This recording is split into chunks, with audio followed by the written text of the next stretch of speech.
Central government نے کلکتہ کے مشہور فورٹ ولیم کو دسمبر 2024 میں ہی وجے درگ کر دیا تھا۔ البتہ ابھی تک اس کا سرکاری اعلان نہیں کیا گیا ہے۔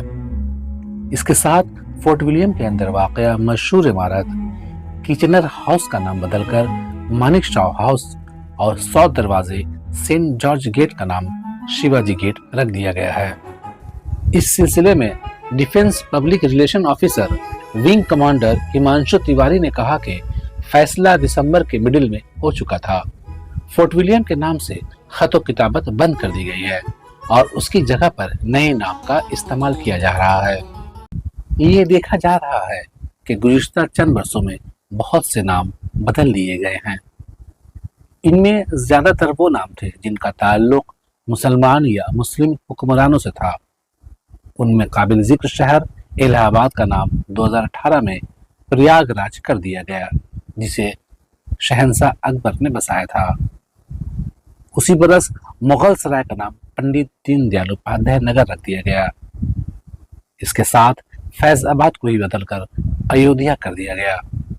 نام تبدیل کرنے کا عمل اسلامائزیشن کو انڈین آئزیشن کا نام دیا گیا اور یہ فہرست بہت طویل ہے۔ اسلامائزیشن کے بعد اب کولونیل آئزیشن کو بھی انڈین آئزیشن کرنے کا سلسلہ جاری ہے، جس کی خبریں بہت کم آتی ہیں۔ اس کے تحت فوجی رسوم اور روایات کی انڈینائزیشن کی جا رہی ہے۔ دراصل یہ سوچ پرائم منسٹر نریندر مودی کے قول غلامی کی مانسکتا سے مکتی یعنی غلامی کی ذہنیت کی آزادی سے پربھاوت ہے۔ مارچ 2022 میں انہوں نے گجرات کے کیواڑیا میں فوجی قیادت سے خطاب کرتے ہوئے نیشنل ڈیفنس میں مقامیت انڈیجنائزیشن پر زور دیا تھا۔ صرف ہتھیار اور اوزار کے معاملے میں نہیں بلکہ نظریہ، دستور عمل اور رواج کو بھی بدلنے کی ضرورت پر زور دیا تھا، جو آرمڈ فورسز میں اب تک پریکٹس میں ہے۔ انہوں نے تینوں افواج سے گزارش کی تھی کہ میراثی سسٹم یعنی پرانے رسم و رواج کو ترک کر دیں جو معنویت اور فائدہ مندی سے دور ہو چکے ہوں۔ ستمبر 2022 میں بحری فوج نے پرانے کولونیل سسٹم کے جھنڈے سے سینٹ جارج کراس کو ڈراپ کر دیا اور اس کی جگہ شیواجی چھترپتی کی مہر یعنی CL سے متاثر ہو کر نیا آکٹاگونل لاگو اپنایا۔ اس کے ساتھ بہت ساری تبدیلیاں کی گئیں۔ ان میں بیٹنگ ریٹریٹ سیریمونی پر بجنے والی موسیقی دھن کو انڈین کمپوزیشن سے بدلنے کے اقدامات پر زور دیا گیا۔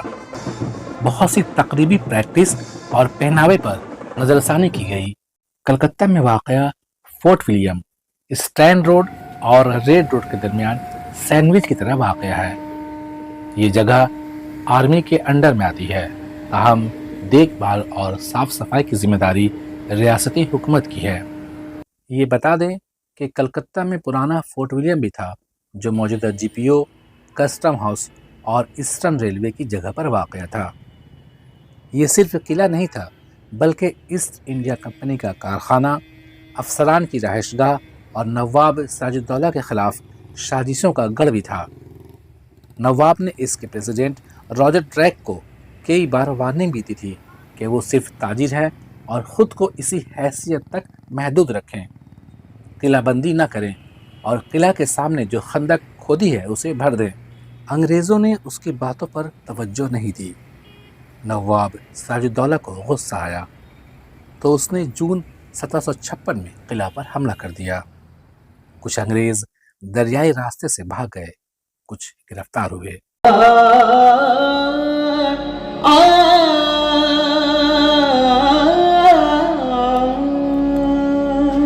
انگریزوں نے اپنی شکست کا بدلہ لینے کے لیے بہت بڑی سازش کی اور ایک برس بعد ہی درباری سازش کر کے 1757 کی پلاسی کی جنگ جیتنے کے بعد کلکتہ کو دوبارہ حاصل کر لیا۔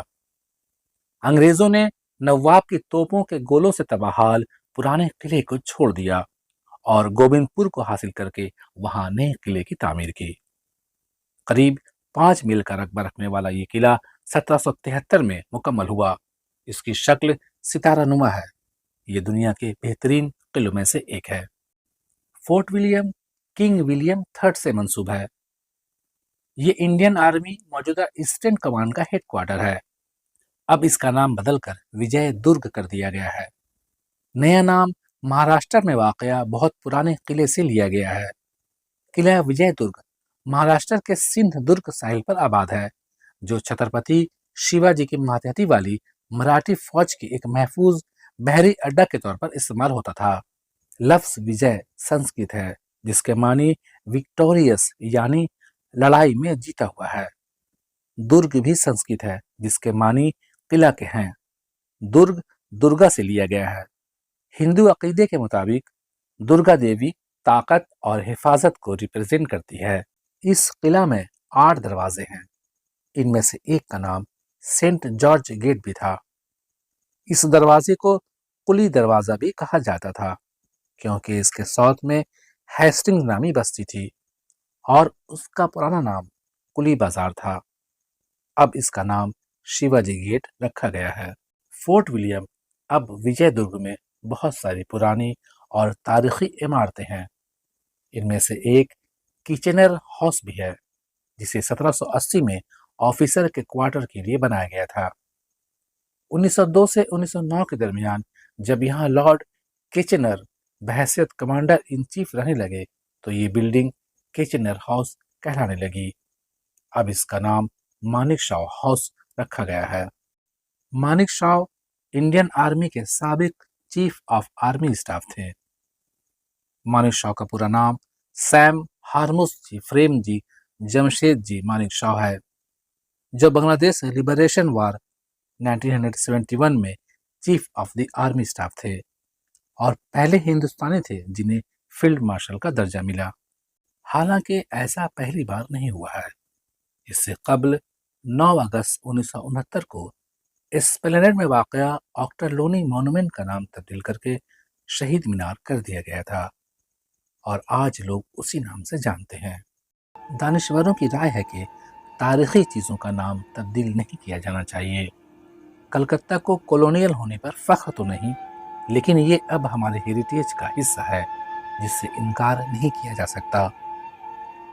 رہی بات کسی کو ٹریبیوٹ پیش کرنے کی، تو اس کے لیے نئی یادگاریں قائم کی جا سکتی ہیں۔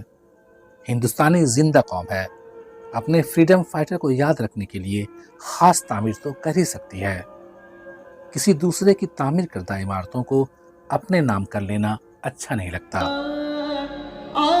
اگر نام تبدیل کرنا ہی تھا تو فورٹ ولیم پر پہلا حق نواب سراج الدولہ کا بنتا ہے، جس نے انگریزوں کے ناگو چنے چپا دیے، پرانے قلعے کو تہس نہس کر دیا اور کلکتہ سے انگریزوں کو خرید لیا۔ سازشوں کے ذریعے پلاسی کی جنگ نہیں جیتی جاتی تو فورٹ ولیم دوبارہ کبھی نہیں بنتا، کم از کم بنگال غلام بھی نہیں ہوتا۔ سینٹرل گورنمنٹ سے گزارش ہے کہ اس کے 8 دروازوں میں سے ایک کو نواب سراج الدولہ سے منسوب کیا جائے۔